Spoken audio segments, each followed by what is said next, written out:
Oh no no no no no no. Anh ấy không mừng ấy. Ai đang ngồi ai nhỉ?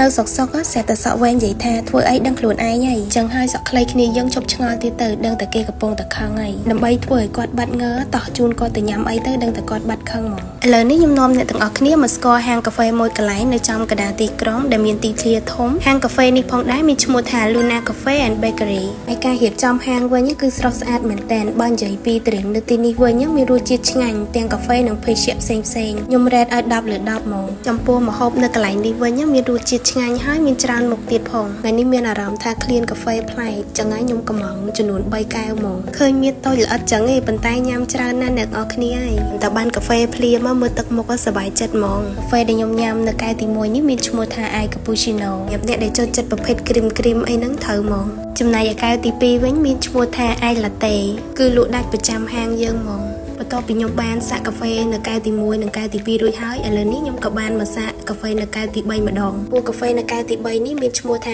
Ice Americano សម្រាប់អ្នកដែលចូលចិត្តកាហ្វេខ្លាំងកាហ្វេខ្មៅអីហ្នឹងគឺត្រូវហ្មងបន្ទាប់មកខ្ញុំក៏បានកំងប្រភេទបាយឡុកឡាក់ជាមួយនឹងកាទៀវគ្រឿងសមុទ្រហើយនៅទីនេះមិនមែនមានម្ហូបតែប៉ុណ្្នឹងទេគឺមានច្រើនមុខមែនតើមិនថាអ្នកទាំងអស់គ្នាមកលក្ខណៈបែបគ្រួសារមិត្តភ័ក្តិបងប្អូនគូសង្សារឬក៏មកម្នាក់ឯងទេបងប្អូនអាចមកញ៉ាំអាហារពេលព្រឹកពេលថ្ងៃពេលល្ងាចអីហ្នឹងគឺមកហាងកាហ្វេ Luna មកដឹងតែត្រូវចិត្តហ្មងមើលតែមាត់របស់ខ្ញុំទៅដឹងហើយថាវាមានរសជាតិឆ្ងាញ់យ៉ាងណានោះបន្ទាប់ពីខ្ញុំបានញ៉ាំបាយឡុកឡាក់ហើយឥឡូវនេះខ្ញុំមកសាកកាទៀវគ្រឿងសមុទ្រម្ដងពួកកាទៀវគ្រឿងសមុទ្រនេះផងដែរគឺមានរសជាតិឆ្ងាញ់មែនតើអ្នកទាំងអស់គ្នាចង់កំងជាប្រភេទបបរអីក៏មានដែរគឺមានច្រើនមុខមែនតើអ្នកទាំងអស់គ្នាចង់ញ៉ាំអាហារបែបឆ្ងាញ់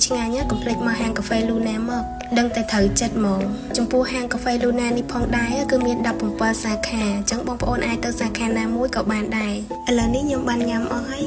ទាំងកាហ្វេទាំងម្ហូបអាហារគឺមានរសជាតិឆ្ងាញ់ទាំងអស់បើបរិយាកាសនៅក្នុងហាងវិញគឺមានទីធ្លាធំទូលាយចំពោះការរៀបចំហាងវិញគឺបានស្អាតមែនតើអាចមកអង្គុយធ្វើការងារធ្វើ assignment ជួបជុំមិត្តភ័ក្តិអីដឹងតែត្រូវចិត្តហ្មងហើយបុគ្គលិកនៅទីនេះក៏រួសរាយរាក់ទាក់ផងដែរបើនិយាយពីមនុស្សនៅក្នុងហាងវិញគឺមានច្រើនហើយតម្លៃសមរម្យថែមទៀតផងបើអ្នកទាំងអស់គ្នាចូលចិត្តញ៉ាំជាប្រភេទនំប៉័ងនំខ្មែរអីក៏មានដែរបើជីកាត់ផ្លូវ2004 កុំភ្លេច Luna Cafe and Bakery ហើយវីដេអូខ្ញុំមានតែប៉ុណ្្នឹងទេអរគុណ